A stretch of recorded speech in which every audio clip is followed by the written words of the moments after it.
Kami bersyukur Tuhan atas kehadiran-Mu. Karena firman-Mu mengatakan 2 atau 3 orang berkumpul maka Tuhan hadir. Yes, amin. Kami percaya kalau Engkau hadir maka yang sakit disembuhkan, Yes. yang lemah dikuatkan, Amin. yang terikat dilepaskan, Amin, yang amin. tertawan dibebaskan. Yes. Berfirmanlah Bapa, hamba-Mu siap menyampaikan isi hati-Mu, anak-anak-Mu siap menerimanya. Pikiran sia-sia, kelemahan tubuh, hal-hal yang bukan dari Tuhan asalnya, kami tolak dan hancurkan Dalam kuasanya nama di dalam nama Yesus. Terima kasih Bapa, di dalam nama Tuhan Yesus kami semua siap diberkati Tuhan. Yang siap diberkati Tuhan sama-sama katakan amin. Silakan duduk kembali. Ya, salam Bapak Ibu. Saya percaya kita semua siap diberkati Tuhan. Berikan senyuman pada kanan kirinya dan katakan saya siap diberkati Tuhan. Haleluya. Puji Tuhan. Dan saya bersyukur malam ini saya didampingi oleh istri saya dan anak saya. Dan juga anak rohani yang baru yang berasal dari sini juga namanya Mas Justus ya, dia kerja di Denpasar sebagai tour guide ya, dan saat ini bersama kami dan sekarang juga bersama kami melayani pekerjaan Tuhan di Betani Negara. Puji Tuhan. Nah, saudaraku yang kasih, di dalam nama Tuhan Yesus Kristus, firman Tuhan yang saya akan sampaikan malam ini yaitu tentang ibadah. Haleluya. Tentang ibadah. Ya, tolong diklik berikutnya. Dalam Keluaran pasal 23 ayat 25, tujuan saya untuk menyampaikan firman Tuhan tentang ibadah supaya kita mengerti betul bahwa ibadah kita itu mempunyai kuasa yang luar biasa. Tuhan tertarik dengan ibadah manusia. Makanya saudaraku yang kasih, di dalam nama Tuhan Yesus, Tuhan selalu membela, memberkati tatkala segala sesuatu yang kita lakukan ada hubungannya dengan ibadah. Kita baca sama-sama dalam Keluaran pasal 23 ayat 25, 3, 2, 1. Tetapi kamu harus beribadah kepada Tuhan Allahmu. Sekali lagi diulangi ya. 3, 2, 1. Tetapi kamu harus beribadah kepada Tuhan Allahmu, maka ia akan memberkati roti makananmu dan air minumanmu, dan aku akan menjauhkan penyakit dari tengah-tengahmu. Ibadah bukan pilihan. Saya ibadah enggak ya hari ini? Enggak seperti itu saudara. Ibadah adalah suatu keharusan bagi orang yang ditebus oleh darah Yesus. Kita beribadah tujuannya bukan untuk masuk surga. Kita sudah diselamatkan dan nanti kalau kita mati pasti masuk surga. Amin saudara. Tapi ibadah merupakan suatu ucapan syukur kita karena kita sudah diselamatkan oleh Tuhan. Jadi di sini dikatakan tetapi kamu harus beribadah kepada Tuhan. Dan tatkala kita beribadah kepada Tuhan, maka Tuhan berjanji memberkati roti makanan kita, air minuman kita, dan Tuhan menjauhkan penyakit dari tengah-tengah kita. Jadi ibadah itu mempunyai upah yang luar biasa, mempunyai akibat yang luar biasa tatkala kita melakukannya dengan sungguh-sungguh. Puji Tuhan. Ya, diklik berikutnya.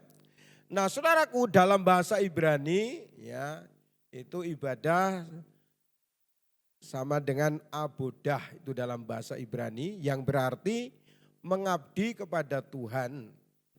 Dan dalam bahasa Yunani lateria atau proskuneo yang mempunyai makna pujian dan penyembahan kepada Tuhan. Jadi kalau saya gabungkan dua arti ini, bahasa Ibrani dan Yunani, saudaraku, ibadah itu ada dua macam. Yang pertama ibadah yang berarti adalah kebaktian, dan yang kedua ibadah adalah persembahan hidup kepada Tuhan, pengabdian hidup pada Tuhan. Dan dua-duanya harus kita lakukan. Jadi kita bukan hanya ibadah saja yang berarti kita kebaktian, tetapi hidup kita harus menjadi penyembahan kepada Tuhan. Amin saudara. Jadi saudaraku yang kasih, dalam nama Yesus, ibadah kita bukan hanya hari Minggu saja, ya kalau itu perayaan, tetapi tiap hari hidup kita harus menjadi ibadah. Dan tatkala hidup kita menjadi ibadah dan kita melakukan ibadah, janji Tuhan itu dahsyat, yaitu memberkati roti makanan kita, air minuman kita, dan Tuhan menjauhkan penyakit dari tengah-tengah kita. Ini luar biasa saudara. Jadi kalau saudara ingin sehat, ibadah. Amin. Kasih tahu kanan kirinya, mau sehat, ibadah. Puji Tuhan ya. Haleluya. Terus diklik berikutnya. Nah saudaraku yang kasih, di dalam nama Tuhan Yesus, ibadah kepada Tuhan adalah suatu keharusan, bukan pilihan. Kamu harus. Saya punya teman, saudaraku, dia pernah datang ke suatu gereja di Malaysia. Itu jemaatnya kalau bisnis, entah dia ke Jepang, entah sedang ke Amerika, entah bisnis ke Jerman, kemana saja. Hari Sabtu pasti pulang, saudara. Mau kemana saja, kalau dia bisa pulang, dia akan pulang. Karena dia mengerti bahwa ibadah itu mempunyai upah, mempunyai akibat yang luar biasa. Tetapi bagi orang yang meremehkan ibadah, dia juga tidak yakin bahwa ibadah itu mengandung suatu kuasa yang besar. Jadi ibadah mempunyai kuasa yang besar. Bahkan ibadah itu memiliki berkat yang besar. Amin saudara. Jadi saudara harus memahami bagian ini. Kalau saudara tahu ibadah itu mempunyai upah yang besar, akibat yang besar, pasti kita tidak meremehkan ibadah. Pasti kita akan sungguh-sungguh dalam ibadah. Puji Tuhan. Bagian kita ibadah, bagian Tuhan menggenapi janji-janjinya. Oke, diklik berikutnya. Nah, saudaraku yang kasih, dalam perjanjian lama, ya, Firaun itu adalah raja Mesir. Dia enggak senang kalau bangsa Israel itu beribadah. Firaun itu bukan hanya manusia saja, tetapi di belakangnya ada kuasa kegelapan yang mereka tidak mengizinkan bangsa Israel ibadah. Karena iblis tahu bahwa ibadah itu mempunyai suatu upah yang besar, mempunyai kuasa yang besar. Maka iblis berusaha caranya bagaimana supaya orang Kristen itu tidak ibadah. Kalau toh beribadah, kualitas ibadahnya kurang bagus. Misalkan ibadah tapi masih melamun, ibadah tapi masih membuka HP, ibadah tapi enggak fokus, kelihatannya ibadah, tetapi kualitasnya menjadi berkurang. Karena berkurang, upahnya juga tidak seperti apa yang tertulis dalam firman Tuhan. Jadi sekali lagi, dalam perjanjian lama Firaun yang di belakangnya dikendalikan oleh kuasa kegelapan, tidak membiarkan bangsa Israel pergi beribadah kepada Tuhan. Apapun alasannya, kalau saudara tidak beribadah, itu ada faktor yang lain. Ada kuasa kegelapan yang bekerja di dalamnya. Yang tujuannya supaya saudara enggak ibadah. Dari alasan yang masuk akal sampai tidak masuk akal. Misalkan yang masuk akal ini, ya saya mau ibadah ke gereja tapi sedang ada pekerjaan. Itu sesuatu yang masuk akal. Tapi tetap saudaraku yang kasih, dalam nama Tuhan Yesus Kristus, kalau ibadah bukan menjadi suatu keharusan, di sana ada peran kuasa kegelapan. Supaya bobot ibadah saudara dan saya tidak seperti apa yang Tuhan mau. Ya, mari kita lihat berikutnya. Di dalam Keluaran pasal 5 ayat 1 dan 2, Tuhan mendatangkan berbagai tulah, bencana kepada Firaun dan Mesir, agar umatnya bisa beribadah kepada Tuhan. Ini luar biasa. Berarti Tuhan itu sangat menghormati orang yang beribadah. Firaun dan orang Mesir menghalangi bangsa Israel beribadah. Tuhan mendatangkan berbagai tulah. Dari tulah air menjadi darah, sampai anak sulung yang mati. Itu adalah pembelaan Tuhan bagi orang-orang yang mau beribadah kepada Tuhan. Sampai segitunya saudara. Tuhan itu membela umatnya kalau mau beribadah sampai seperti itu. Jadi kalau orang Kristen sendiri tidak menghormati ibadah, itu keterlaluan saudara. Tuhan itu sangat menghormati yang namanya ibadah. Dan mulai hari ini ibadah bukan pilihan. Ibadah adalah suatu keharusan. Selama kita masih bisa beribadah, kecuali koma saudara ya, maka kita harus tetap beribadah kepada Tuhan kita. Amin saudara. Puji Tuhan. Nah mari kita lihat saudaraku. Di klik berikutnya, Keluaran pasal 5 ayat 1. Kita baca sama-sama ya. 3, 2, 1. Kemudian Musa dan Harun pergi menghadap Firaun, lalu berkata kepadanya, beginilah firman Tuhan Allah Israel, biarkanlah umatku pergi untuk mengadakan perayaan bagiku di padang gurun. Tuhan katakan pada Musa dan Harun, biarkan bangsa Israel beribadah, intinya seperti itu. Ayat 2, tetapi Firaun berkata, siapakah Tuhan itu yang harus kudengarkan firman-Nya untuk membiarkan orang Israel pergi? Tidak kenal aku Tuhan. Tidak kenal aku Tuhan itu dan tidak juga aku akan membiarkan orang Israel pergi. Firaun yang dikendalikan oleh kuasa kegelapan, dia tidak membiarkan bangsa Israel pergi beribadah. Karena iblis tahu bahwa kuasa ibadah, upah orang yang beribadah itu sangat dahsyat, itu sangat luar biasa. Amin saudara. Amin. Puji Tuhan. Haleluya. Berikutnya lagi. Setelah tulah yang keempat, jadi karena tidak boleh beribadah, Tuhan mendatangkan tulah. Mulai dari air menjadi darah sampai tulah yang keempat, lalat pikat. Akhirnya Musa memanggil Musa dan Harun. Jadi iblis berusaha supaya orang Kristen itu enggak beribadah. Tapi kalau kita nekat beribadah, iblis akan memberikan kepalanya tapi ekornya dia pegang. Artinya okelah kalau kamu beribadah.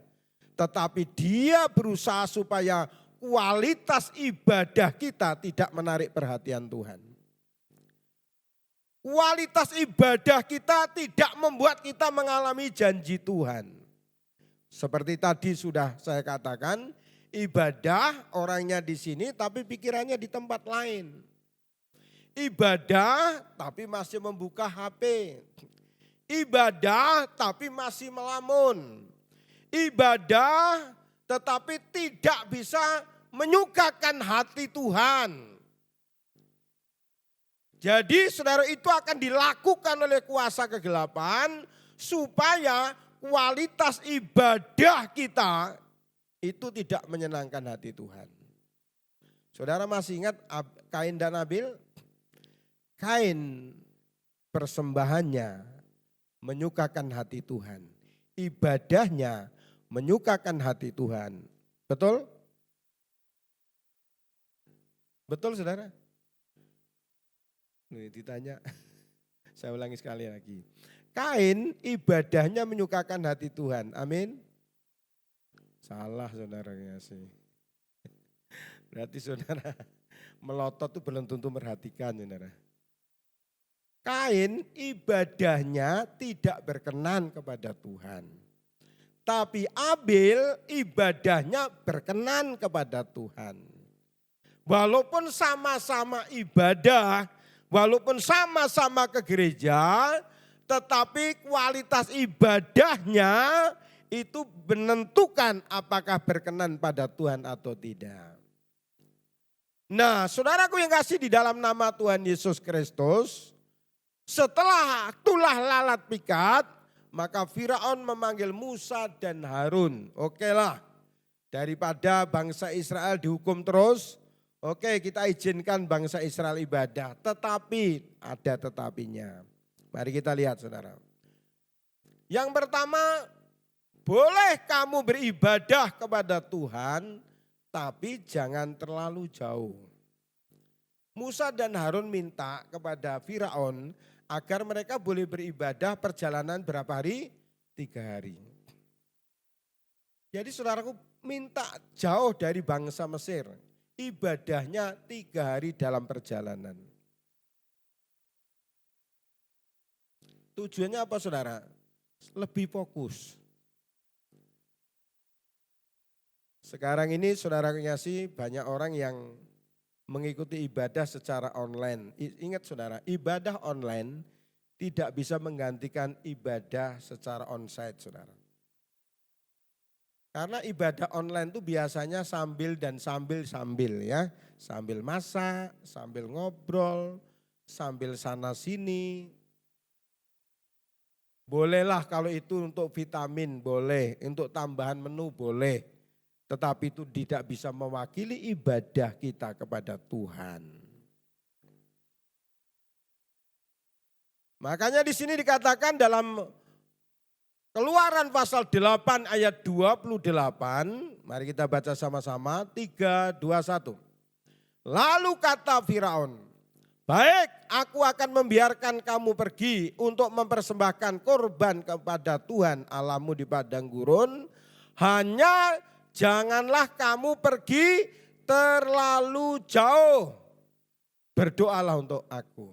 Apa artinya? Diklik berikutnya. Jadi saudara kasih di dalam nama Tuhan Yesus Kristus artinya jangan terlalu jauh. Artinya apa saudara? Jangan terlalu sungguh-sungguh. Jangan jadi orang Kristen itu jangan terlalu rohani. Jangan terlalu taat. Boleh beribadah tetapi jangan jauh-jauh dari meja perjudian. Boleh beribadah tapi jangan jauh-jauh dari minuman keras. Boleh beribadah, jangan terlalu sungguh-sungguh. Karena apa? Kalau ibadah kita tidak sungguh-sungguh kepada Tuhan, maka kita bukan hanya tidak diberkati, tetapi justru kita akan ditegur oleh Tuhan apa yang kita lakukan. Kalau kita punya asisten, sedang mengerjakan sesuatu, lalu dia mengerjakannya kualitasnya jelek, dia bukan hanya ada resikonya tentang gajinya, tetapi justru dia dimarahi saudara.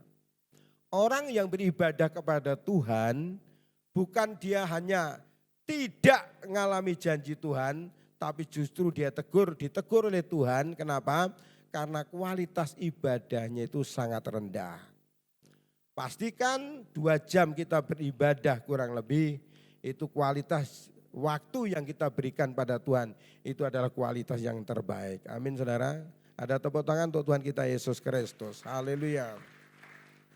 Nah, hal tersebut bukan hanya tidak diberkati tetapi mendatangkan murka Tuhan.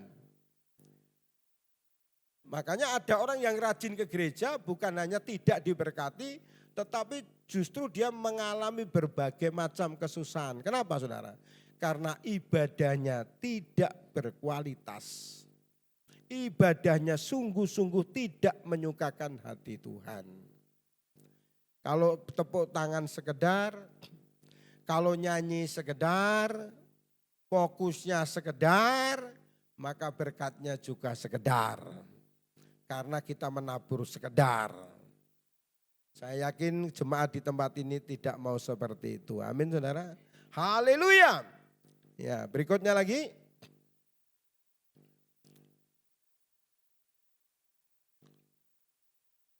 Musa dan Harun karena enggak boleh beribadah terlalu jauh, enggak boleh, enggak mau. Dia harus pergi minimal 3 hari perjalanan. Supaya jauh dari Mesir, supaya jauh dari kekejian. Tetapi Firaun tidak mengizinkan kalau lebih dari itu.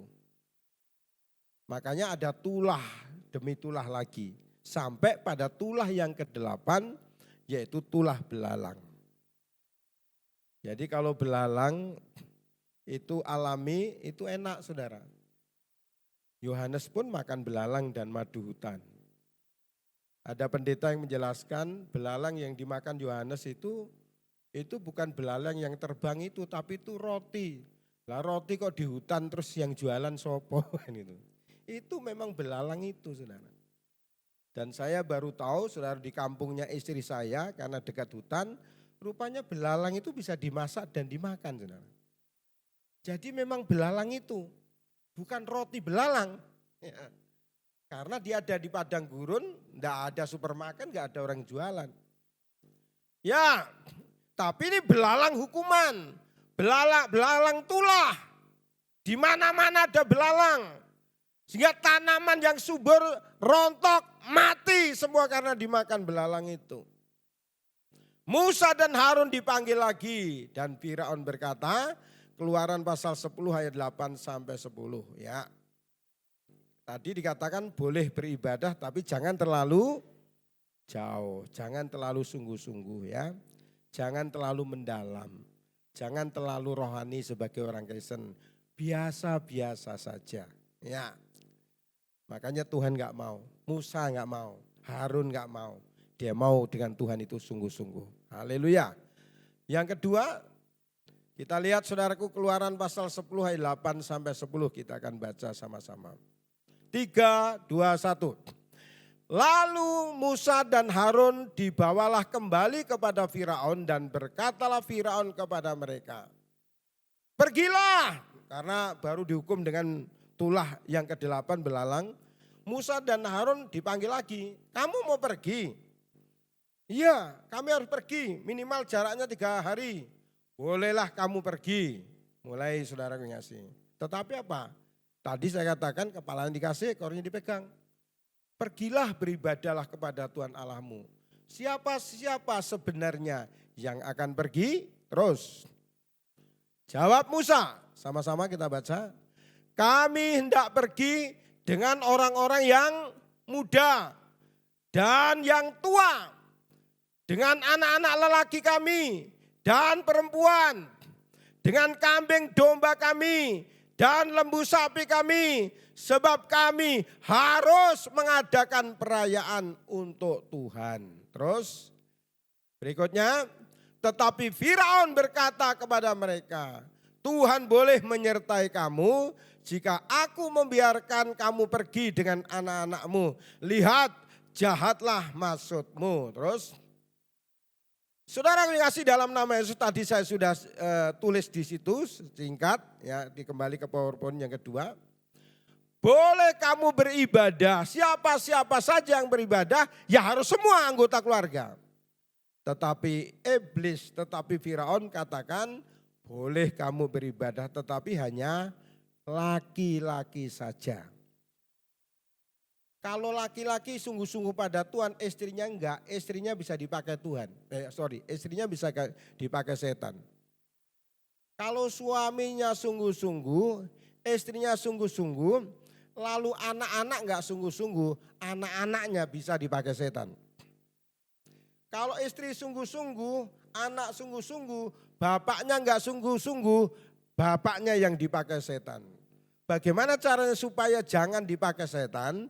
Kita semua harus beribadah kepada Tuhan. Jangan ada yang tertinggal. Amin saudara. Saudara masih ingat orang yang salehnya luar biasa, tapi istrinya kayak setan? Anak-anaknya kayak setan juga kelakuannya. Saudara tahu siapa? Ayub, ya Ayub. Ayub sungguh-sungguh dengan Tuhan. Istrinya enggak sungguh-sungguh dengan Tuhan. Anaknya enggak sungguh-sungguh dengan Tuhan. Maka Tuhan mengizinkan bencana demi bencana terjadi atas keluarga Ayub. Anaknya semua saudaraku yang ngasih terjadi sesuatu dan anaknya 10-10-nya meninggal saudara. Ini celah saudara. Makanya Bapak Ibu Jangan ada yang ketinggalan. Bapak, ibu, anak-anak harus beribadah kepada Tuhan. Supaya istri, suami, anak-anak mengalami janji-janji Tuhan. Amin saudara. Haleluya, tetapi iblis enggak mau. Udahlah bapak-bapak saja.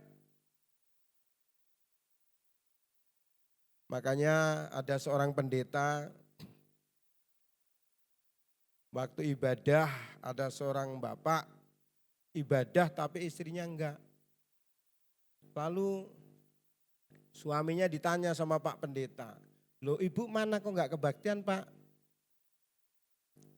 Oh ibu lagi di rumah tunggu rumah. Suatu saat ibunya kebaktian, bapak enggak kebaktian.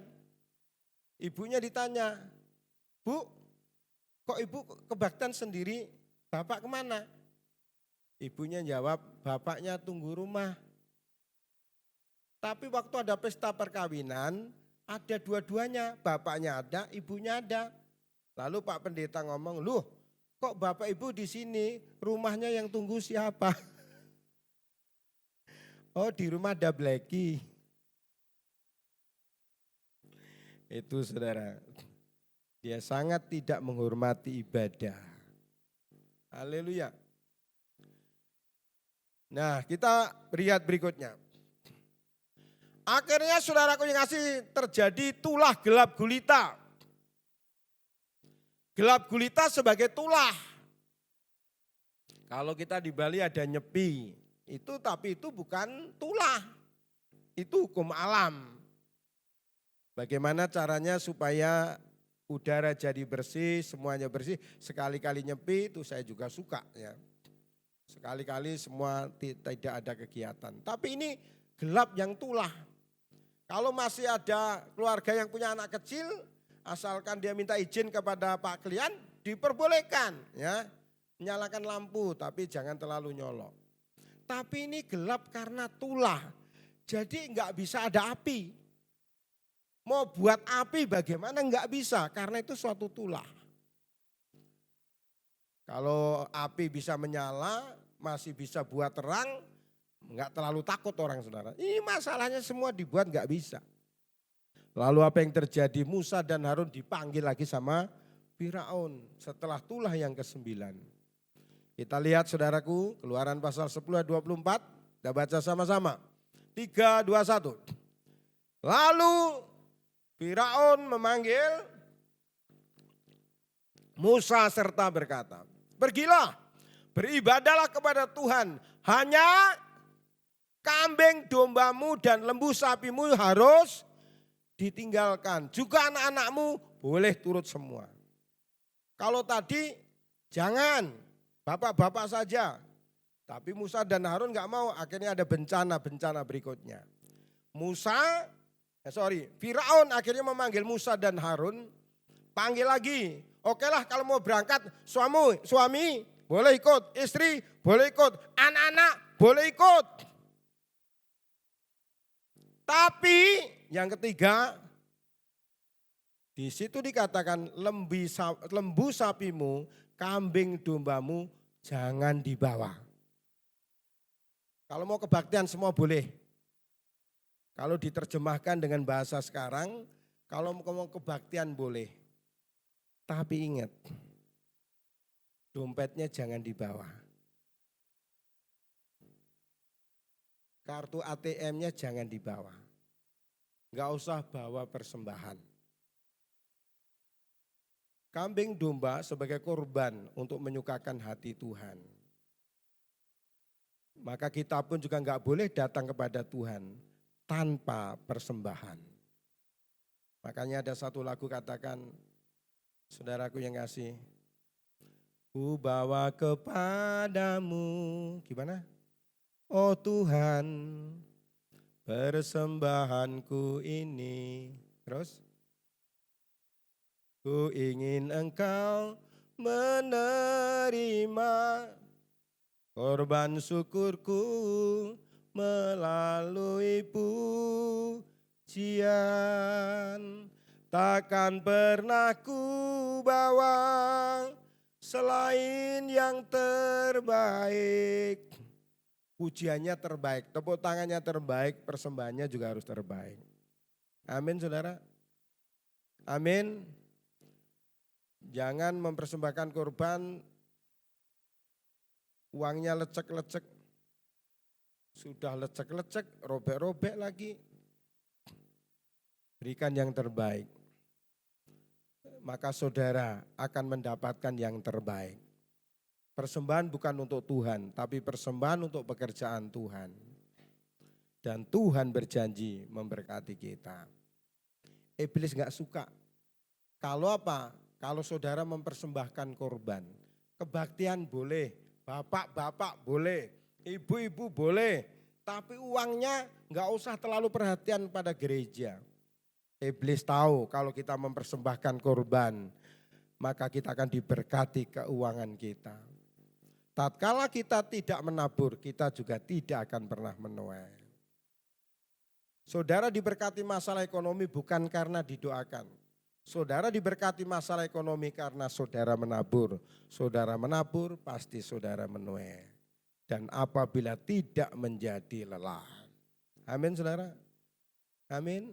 Coba tanya sebelah kanan kiri, dompetmu ketinggalan enggak? Persembahanmu ketinggalan enggak? Di Surabaya saudaraku saya khotbah. Ada seorang bapak mobilnya bagus, batiknya bagus. Lalu saudara-saudara kita habis dengerin khotbah, mari kita memberikan persembahan. Ada seorang bapak yang berdoa, Tuhan kami akan memberikan persembahan. Kami percaya Engkau tidak melihat besar kecilnya yang kami persembahkan. Tapi lihatlah kerelaan hati kami. Ya dua-duanya toh. Ya rela, ya beri yang terbaik. Lalu apa yang terjadi tatkala nyanyi saudara ngasih, dia memberikan persembahan. Ya. Apa yang terjadi? Firman Tuhan katakan tangan kanan memberi, tangan kiri yang jangan tahu. Bapak ini tadi saudara waktu persembahan, tangan kanan memberi semua jemaat tahu. Kenapa tahu? Karena persembahannya jatuh ke tanah, jatuh ke lantai dan bunyi kerinding-kerinding. 500 rupiah.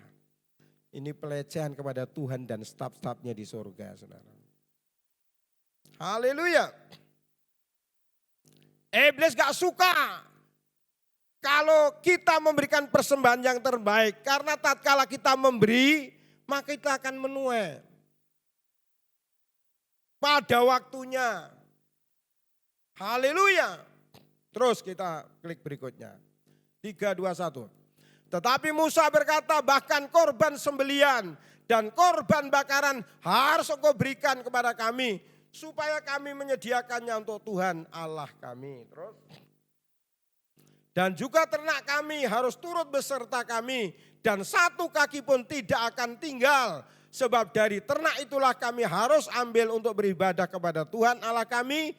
Dan kami tidak tahu dengan apa yang kami harus beribadah kepada Tuhan sebelum kami sampai di sana. Terus, saudaraku yang kasih dalam nama Tuhan Yesus Kristus, ini gara-gara seorang pendeta, saudaraku yang kasih masalah perpuluhan juga menjadi masalah. Ya, karena dianggap perpuluhan itu membersihkan kita. Salah saudara, perpuluhan enggak membersihkan kita, tapi darah Yesus yang membersihkan hidup kita. Amin saudara.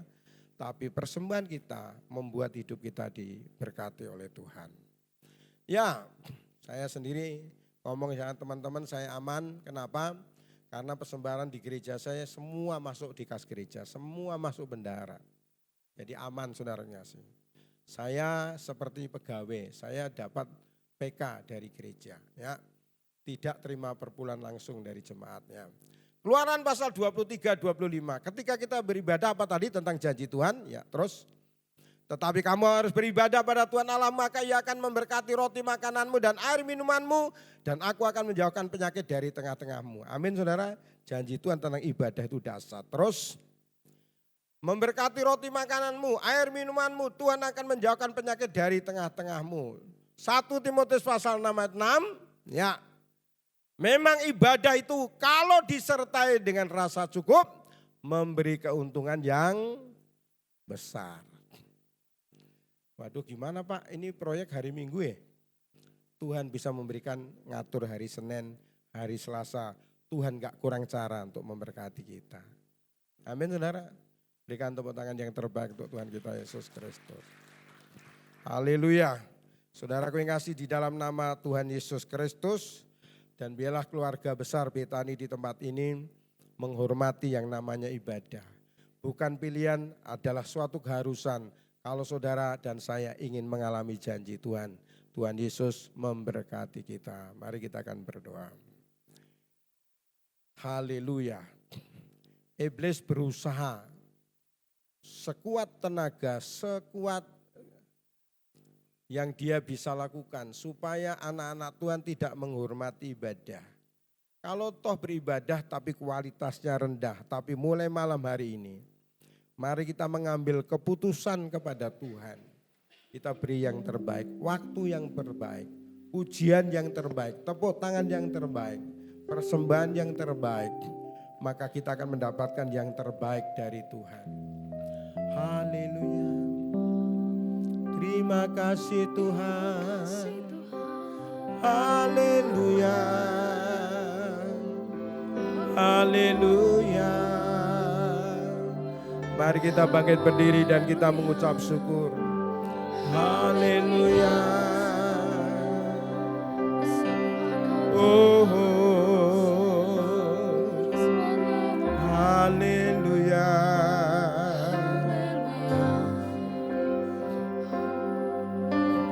Haleluya.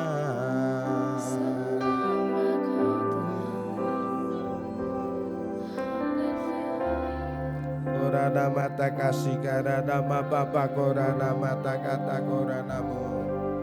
Korana mata kasih karana. Ku bawa kepadamu, oh Tuhan, persembahanku ini. Kiranya Engkau menerima korban syukurku melalui pujian. Takkan pernah ku bawa, takkan pernah ku bawa selain yang terbaik, yang harum dan sejati di hadapan Katamu. Yesusku, terimalah korban syukurku ini yang mengalir di hatiku sebagai persembahan. Abel memberikan persembahan yang terbaik. Pastikan kita mempersembahkan waktu kita yang terbaik untuk Tuhan. Pastikan kita mempersembahkan yang terbaik puji-pujian kita kepada Tuhan. Pastikan kita memberi yang terbaik dengan berkat apa yang Tuhan berikan pada kita. Janji Tuhan malam ini kepada keluarga besar Betani Negara. Aku memberkati roti makananmu, air minumanmu, bahkan firman Tuhan tegas, aku akan menjauhkan penyakit dari tengah-tengahmu. Mari terus menerus tingkatkan kualitas ibadah kita. Haleluya. Sehingga kita semua akan mengalami janji-janji Tuhan.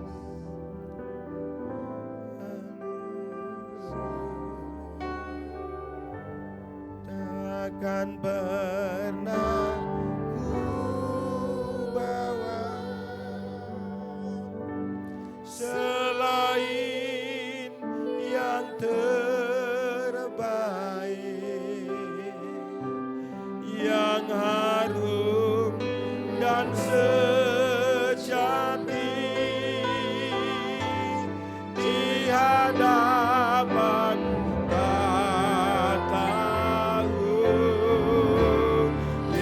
Yesusku, terimalah korban syukurku ini, yang terbaik di hatiku, sebagai persembahan. Berikan pujian dan penyembahan yang terbaik. Urada mata kasih karanamu, urada maya sangat, uradamu sangaradamu, urada mata kasih karanamu. Ya, berikan persembahan yang terbaik, penyembahanmu yang terbaik, ucapan syukurmu. Urada mata kasih karanamu, urada mata kasih karanamu, urada maya sangaranamu.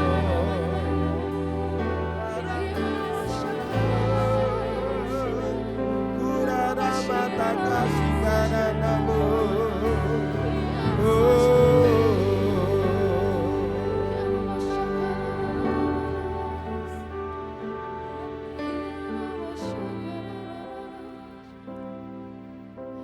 Saudara, tirukan saya. Bapa, lebih keras lagi. Bapa, di dalam nama Yesus, aku deklarasikan firman Tuhan malam ini.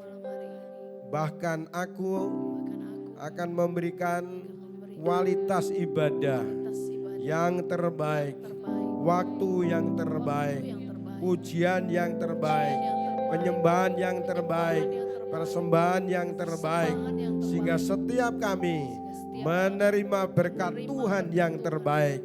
Kami semua diberkati, menjadi berkat, nama Tuhan dipermuliakan.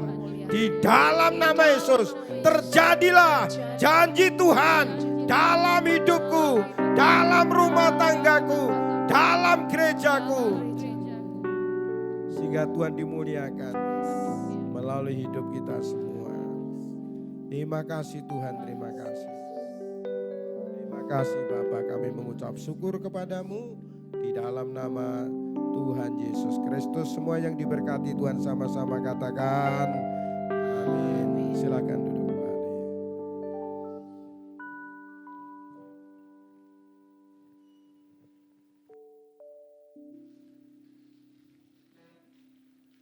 Baik, terima kasih atas pelayanan Bapak Pendeta Gideon. Tuhan Yesus memberkati. Tiba saatnya kita akan mendengarkan beberapa pengumuman dan kita akan memberikan korban persembahan yang kedua. Kepada yang bertugas kami persilahkan.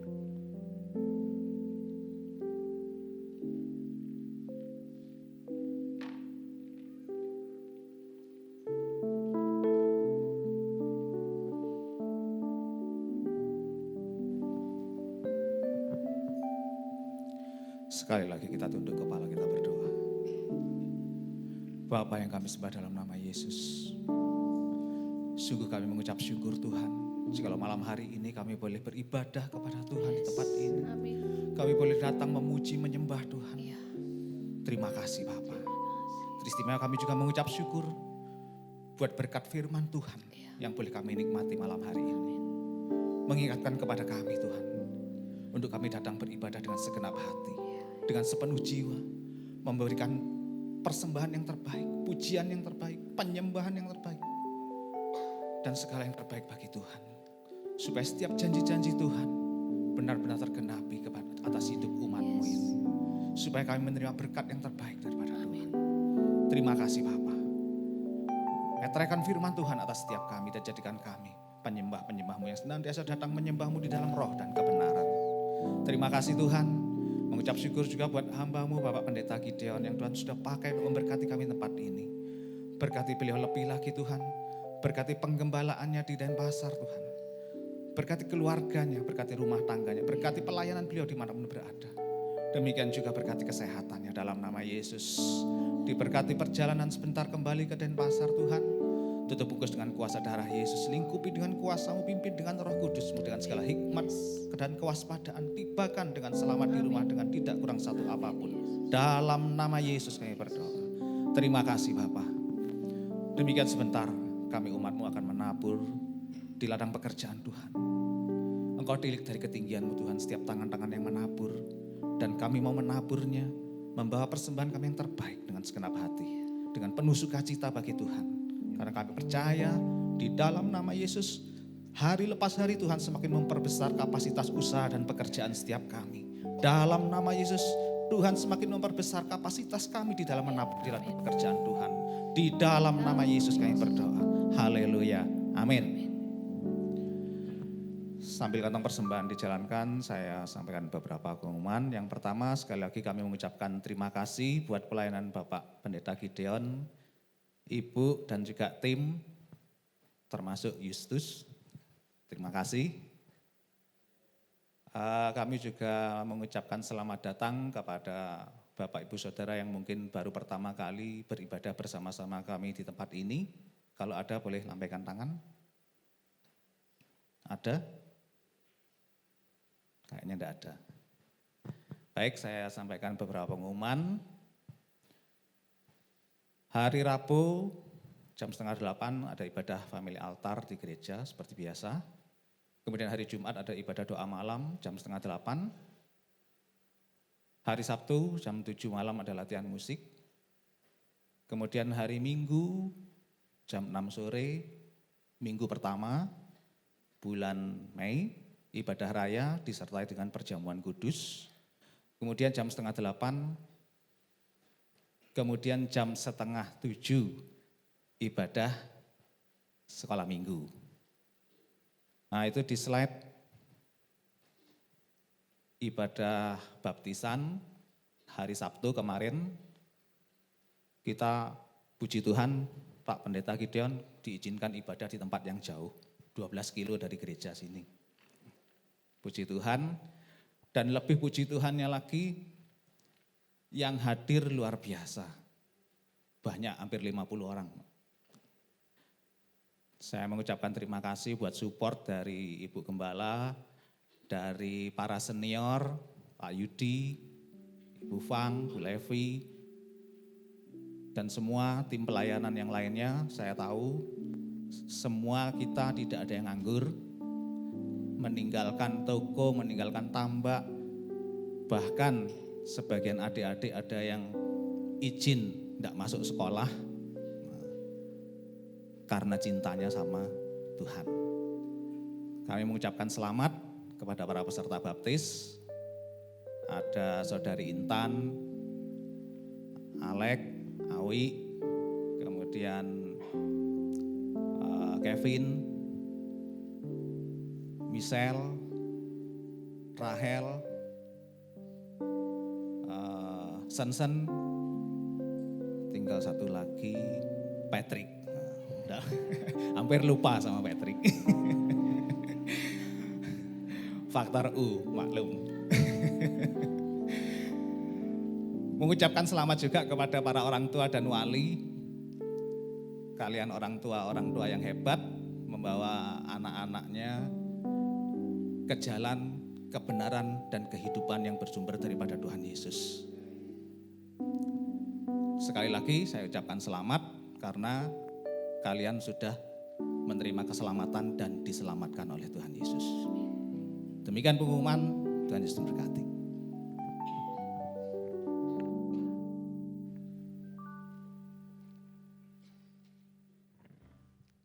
Baik, kita akhiri ibadah kita malam hari ini. Saya undang seluruh jemaat untuk boleh sama-sama berdiri.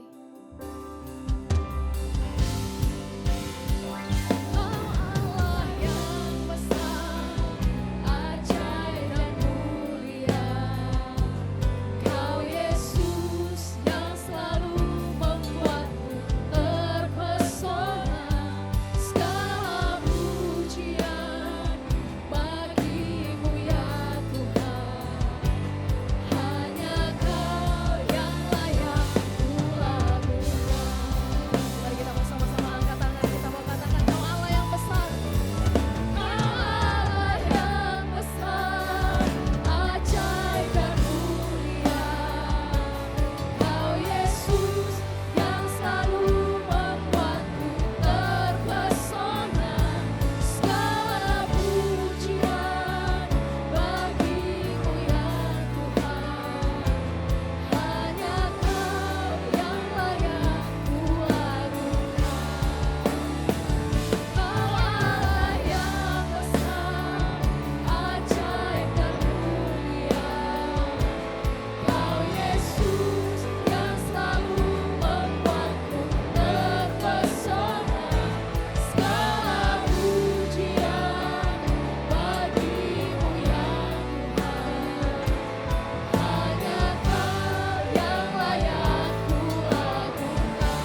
banyak ditinggikan dalam kehidupan kami. Karena Engkau yang mempunyai kuasa Amin. di dalam setiap kehidupan Terima kami. kasih Tuhan. Terima kasih Bapa, sesembahan pujian pada saat malam hari ini. Tanda istimewa Tuhan, kami mengucap syukur. Kami boleh dikuatkan oleh kebenaran firman Tuhan yang sudah Engkau sampaikan melalui hamba-Mu, Bapak Pendeta Gideon. Tuhan, sekali lagi kami berdoa buat beliau.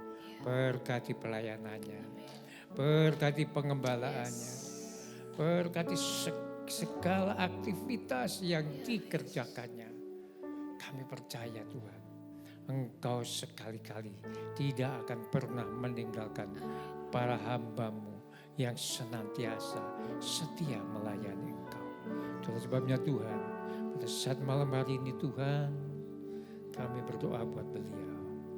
Dan sebentar pulang ke Denpasar, sepanjang perjalanan Engkau lindungi, Engkau tutup bungkus dengan kuat kuasa Roh Kudus-Mu hingga sampai di tempat tidak kekurangan sesuatu apapun juga. Dan kami masih berharap untuk pertemuan kembali. Terima kasih Bapak. Tuhan Yesus, kami berdoa buat bangsa dan negara kami pada saat ini. Kami mengucap syukur jikalau pesta demokrasi sudah kami laksanakan dan kami boleh menikmati keberhasilan. Kau berkati Tuhan Bapak Presiden kami saat ini dan Bapak Presiden kami yang baru. Wakil Presiden saat ini dan Wakil Presiden yang baru. Kami semua serahkan di tangan Tuhan Yesus dan rencana kabinet yang baru akan terbentuk. Engkau pun ikut campur tangan. Terima kasih Bapa. Terima kasih Tuhan Yesus. Kami juga berdoa buat kota di mana kami berada. Kabupaten Jembrana. Keberkati Bapak Bupati kami, Wakil Bupati kami, serta jajaran yang tertinggi sampai yang terendah. Kami serahkan tangan Tuhan. Dan kami percaya bahwa kesejahteraan kota di mana kami berada adalah kesejahteraan kami pula. Itulah sebabnya Tuhan kami berdoa buat kota kami, Kabupaten Jembrana. Berkati perekonomiannya, keamanannya, dan segala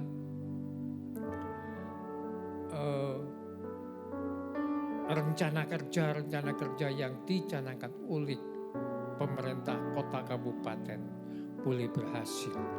Terima kasih Bapak. Saudara, mari kita angkat tangan, siap terima berkat dari Allah. Diberkati pada saat datang, diberkati pula pada saat engkau pulang. Diberkati sawah dan ladangmu, usaha dan pekerjaanmu. Diberkati engkau di kota, diberkati engkau di ladang. Diberkati buah kandunganmu, diberkati bakulmu dan tempat adonanmu. Diberkati usaha tokomu, usaha bengkelmu, usaha rumah kos-kosanmu, usaha budidaya tambakmu, usaha rumah makan, kesehatanmu, dan pendidikanmu. Saudaraku, engkau tidak akan pernah turun tetapi engkau tetap naik. Engkau pun tetap menjadi kepala, bukan ekor. Saudaraku, mari kita pulang membawa segala kemenangan, damai sejahtera dari Allah Bapa, Allah Putra, Allah Roh Kudus. Dari mulai saat ini sampai Maranatha, Tuhan Yesus datang kedua kali. Dalam nama Yesus yang sudah diberkati, katakan bersama-sama. Amin, amin. Selamat malam, sampai ketemu minggu depan.